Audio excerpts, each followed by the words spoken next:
Hello and welcome to the global FS today. दोस्तों, PM Modi का France का trip बहुत ही लाजवाब था। पीएम मोदी का बहुत अच्छी तरीके से यहाँ स्वागत किया गया था फ्रांस में। इंडिया ने फ्रांस के साथ मेजर एग्रीमेंट्स को साइन किया था, भले ही वो जेट मैन्युफैक्चरिंग को लेकर हो, मेड इन इंडिया यूपीआई को लेकर हो। फ्रांस के 2 दिन के विजिट के बाद ना पीएम मोदी चले गए द यूनाइटेड अरब एमिरेट्स में। जैसा ही पीएम मोदी का एयर इंडिया 1 यूएई में एंटर हुआ ना, पीएम मोदी की बड़ी फोटो और इंडिया का फ्लैग बुर्ज खलीफा पर दिखाया गया था दुबई में। फ्रांस का जितना फ्रांस का ट्रिप हमारे लिए इंपॉर्टेंट है ना, ठीक उतना ही इंपॉर्टेंट ट्रिप हमारे लिए यूनाइटेड अरब एमिरेट्स का है। इंडिया ऑफिशियली रूपी दिरहम ट्रेड पैक्ट को ना साइन कर ही लिया है यूनाइटेड अरब एमिरेट्स से।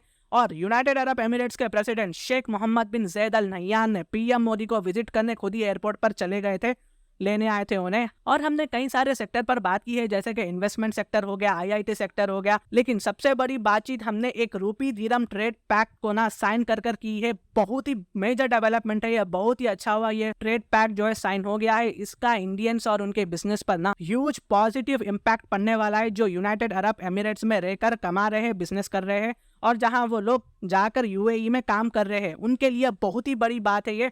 बहुत ही एडवांटेज होगा इनको।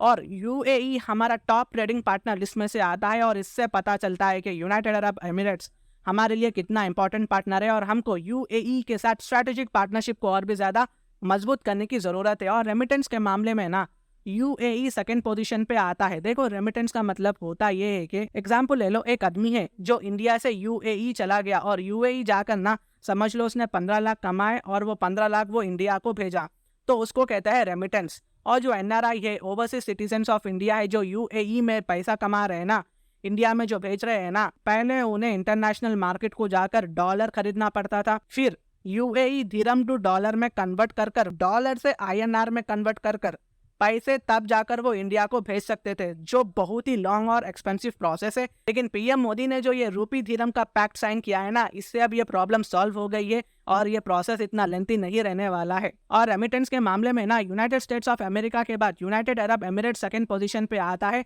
इतना इंपॉर्टेंट हमारे लिए यूएई है, और यूएई के साथ इंडिया ऑयल एंड गैस को भी परचेस करता है।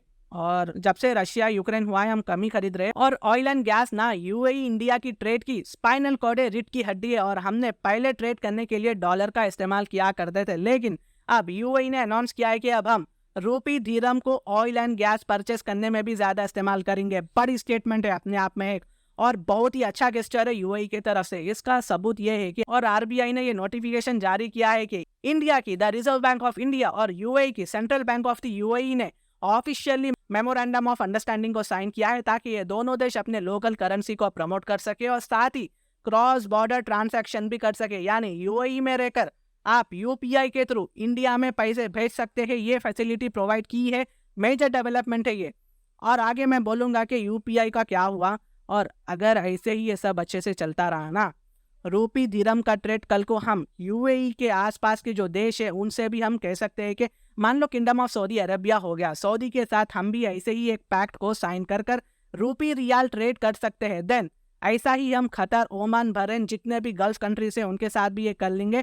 इसमें टाइम जरूर लगेगा, मे भी हो सकता है 2030 तक ये हम कर पाएंगे। और सब ऐसे ही चलता रहा ना, आते आते 2030 तक इंडिया रूपी की जो वैल्यू है बहुत ही स्ट्रांग हो जाएगी, और US dollar, euro, Japanese yen, pound sterling जैसे करेंसीज में इंडियन रूपी का भी अपना एक बड़ा नाम होगा। और इसके लिए बहुत ही मेजर डेवलपमेंट्स करने की जरूरत है इंडिया को। और ना सिर्फ हमने पैक्ट को साइन किया, बल्कि हमने इंडिया की यूपीआई जो रिसेंटली फ्रांस में भी एडॉप्ट हुई ना, अब इंडिया की यूपीआई यूएई में भी एडॉप्ट होगी, और इस पर हमने फॉर्मेलिटीज को कंप्लीट कर लिया है पीएम मोदी के ट्रिप पर। और जैसे इंडिया में यूपीआई है ना, ठीक वैसे ही यूएई में आईपीपी है, जिसका मतलब होता है इंस्टेंट पेमेंट प्लेटफॉर्म। ये यूपीआई के जैसा बेस्ट तो नहीं है, लेकिन यूएई में थोड़ा बहुत चल जाता है। यूपीआई को आईपीपी के साथ इंटीग्रेट करने की बात हो रही है। सोचिए, इंडिया का यूपीआई यूएई में इस्तेमाल हो रहा है, और यूएई में ये बहुत बड़ा सपोर्ट दिखाया है इंडिया के लिए। और मैं भी हो सकता है कि जीसीसी कंट्रीज के साथ इन्होंने करा हो, लेकिन चाइना के साथ यूएई ये कभी नहीं करेगा। डेटा प्राइवेसी को लेकर चाइना इसका गलत इस्तेमाल करता है, लेकिन यूएई ने इंडिया का साथ दिया है। अपने आप में ये बहुत ही डेवलपमेंट है।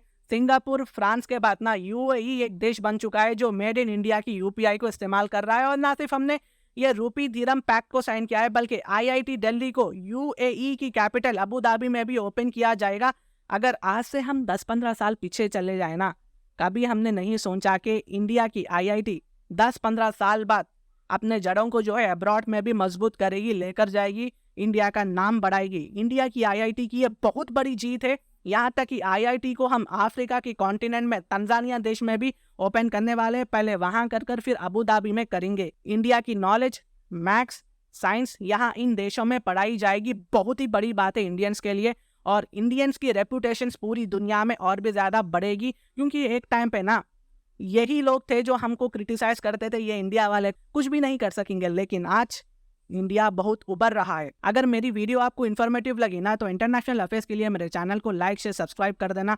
Thank you so much and God bless you all.